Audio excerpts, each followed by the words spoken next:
We have FSL people. বন্ধুরা, আবার আমাদের ওয়েস্ট বেঙ্গল স্বাস্থ্য ভবন থেকে একটা বিজ্ঞপ্তি জারি করলো। সেই বিজ্ঞপ্তিতে লেখা হয়েছে যে আমাদের ওয়েস্ট বেঙ্গল যে আরজি করে এই ঘটনাটা ঘটেছিল সেই সময় সেখানে কি ডাক্তারদের ডাকা হয়েছিল ভোর 5:30 ডাকা হয়েছিল। ঠিক আছে, এটা কিন্তু স্বাস্থ্য ভবন থেকে আজকে আমার সরকারি স্বাস্থ্য ভবন থেকে এটা নোটিশ দেওয়া হয়েছে। এই নোটিশ যেটা আমার পাশে দেখুন দেখা যাচ্ছে, সেই নোটিশটা কিন্তু খেয়াল করবেন, সেখানে কিন্তু নোটিশটা পেন দিয়ে ওখানে ডেট লিখেছে। এটা কি সম্ভব? সরকারি নোটিশটা কোনো পেন দিয়ে কিছু লেখা যায়? আমরা তো যতটা জানি যে কোনো দিন এটা সম্ভব না।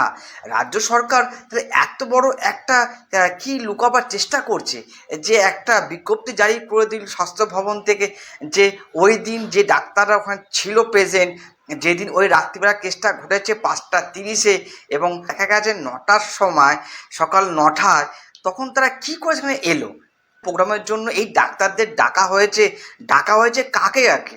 এমন এমন ডাক্তারদের ডাকা হয়েছে যাদের নাম স্বাস্থ্য ভবন থেকে এইমাত্র দেখলাম যে রিপোর্টটা বেরিয়েছে, সেই রিপোর্টে সেই ডাক্তারদের নাম লেখা আছে।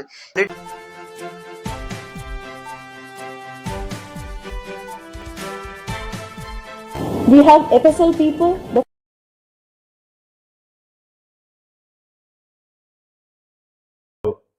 আমিও মাঝে মাঝে আপনাদের বলি, আপনারা আর কি দেখবেন, আর কতটা সহ্য করবেন। সব লাগাম ছাড়া হয়ে যাচ্ছে, জানেন তো। প্রতিটা খেয়াল করেন, নিশ্চয়ই এটা খেয়াল করেছেন। আমি চিৎকার করে এসেছি গত কয়েক সপ্তাহ ধরে যে এদের প্রত্যেককে সেই নোটিশ, কত তারিখের নোটিশ? 6/8/2024, অর্থাৎ আগস্টের 6 তারিখে একটা নোটিশ বার করা হয়েছিল, যার মেমো নম্বর হচ্ছে M/2007 মেমো নম্বর, এবং নোটিশের ডেট লেখা রয়েছে পেনে। সরকারি নোটিশে কোনোদিন এটা হতে পারে না, পেনে কখনো লেখা হয় না। যে 9, 10, 13 আর 15 কুচকাওয়াজ হবে, স্বাধীনতা দিবসের কুচকাওয়াজ। কোথা থেকে কোথায়? আরজি কর থেকে SSKM হাসপাতাল। কার অর্ডারে রয়েছে 9 আগস্ট 2024 ভোর 5:30টার সময় এই সমস্ত ডাক্তারদের আরজি কর মেডিকেল কলেজে রিপোর্টিং এবং কোঅর্ডিনেশনের ডক্টর সৌরভ পাল এবং সেই স্বনামধন্য ডাক্তার ডক্টর অভিক দে। SSKM এর পিজিটি আরজি কর থেকে কুচকাওয়াজ বের করবেন, তার ভোর 5:30টায় ডাক্তাররা নাকি কুচকাওয়াজ করবেন। ডক্টর বিরূপাক্ষ বিশ্বাস, senior resident, department of pathology, Bardhaman medical college. ভাবা যায়? Department of pathology, Bardhaman medical college. ভাবা যায়? নর্থ বেঙ্গল থেকে, মালদা থেকে, বর্ধমান থেকে ডাক্তাররা ভোর 5:30টায় আরজি করে গিয়ে স্বাধীনতা দিবসের কুচকাওয়াজ করবেন। কিন্তু তাদের বলা হয়েছে যে এই সমস্ত ডাক্তার কিন্তু 2 নম্বরী কাজের সাথে যুক্ত আছে। এরা হচ্ছে থ্রেট দিয়েছে স্টুডেন্টদের, থ্রেট দিয়ে টিএমসির বড় সংগঠনের সাথে কিন্তু এই কয়েকটা ডাক্তার জড়িত আছে। সেই ডাক্তারগুলো কিন্তু ওই দিন নাকি ডাকা হয়েছে যে আরজি কর থেকে মিছিল করে SSKM অবধি যেতে হবে, এই নাকি তাদের পরিকল্পনা ছিল ওই দিন রাত্রিবেলায়, তাই না? সাধারণ একটা হিসাব যে যদি ওরা 5:30 যদি ওই মিছিলটা করে SSKM অবধি যায়, যে ডাক্তারদের নাম এখন করা হচ্ছে, তারা আবার ওই SSKM থেকে আবার আরজি করে রিটার্ন কি করে এলো? তারা তো উচিত ছিল যে 5:30 যেহেতু ডাক্তাররা একটা মিছিল করেছিল সেখান থেকে তারা এবার বাড়ি ফিরে যাবে, তাই তো সিস্টেমে হওয়া উচিত। তারা না করে কিন্তু তারা কী করলো, তড়িঘড়ি কিন্তু আবার সেই ডাক্তারের টিমটা কিন্তু চলে এলো আবার আরজি করে, যারা বেশিরভাগটাই কিন্তু দুর্নীতিগ্রস্ত কালির জন্য। সেগুলো ডাকা হয়েছিল মেদিনীপুর মেডিকেল কলেজ, তাদের ডাকা হয়েছিল কিছু ডাক্তারকে, তাই তো যে মেডিকেল কলেজ আছে সেখান থেকে ডাকা হয়েছিল। আবার মালদা থেকেও কিছু ডাক্তারকে ডাকা হয়েছিল, তাদের নাম কিছু কিছু পেয়েছি আমি, অনেক নাম অবশ্যই তারা দেখিয়েছে, আমার লিস্টে রয়েছে, আপনারা দেখে নেবেন।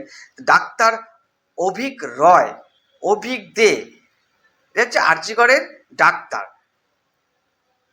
বানানোর জন্য আমাদের ওয়েস্ট বেঙ্গল স্বাস্থ্য ভবন থেকে যে সমস্ত রিপোর্ট একটার পর একটা পেশ করছে, আমাদের তো ব্যাপারটা আরও গভীরে যাওয়া উচিত যে সিবিআই তাহলে কী করছে। সিবিআই তাহলে এই যে টিমটা ওখানে প্রেজেন্ট ছিল তাদের সবাইকে ডেকে কেন তারা এই মামলাটার ব্যাপারে তারা জিজ্ঞাসাবাদ করছে না, যাদেরকেও ছবির মধ্যে দেখা গেছে এবং ওই প্রেজেন্টে যখন অলরেডি উনি মারা গেছেন যে ডাক্তারটা, সেই সময় কিন্তু এই প্রতিটা ডাক্তার কিন্তু ওইখানে প্রেজেন্ট ছিল এবং প্রতিটা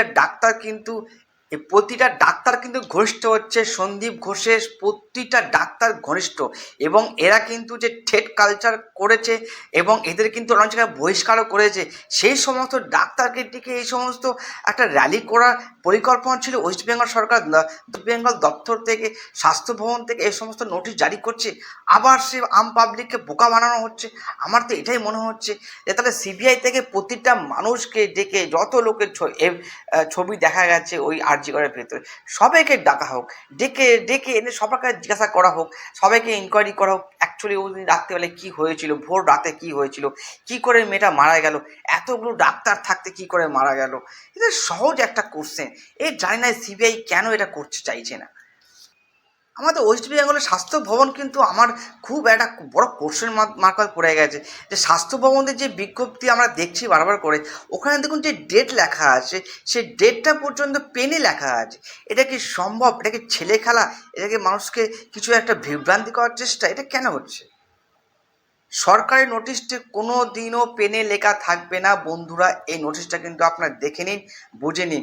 আমাদের আম পাবলিককে কিন্তু ওয়েস্ট বেঙ্গল সরকার অনেক বোকা বানাচ্ছে।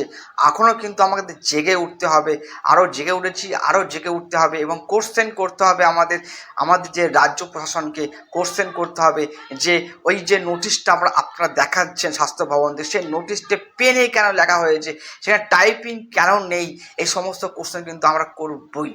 জয় হিন্দ।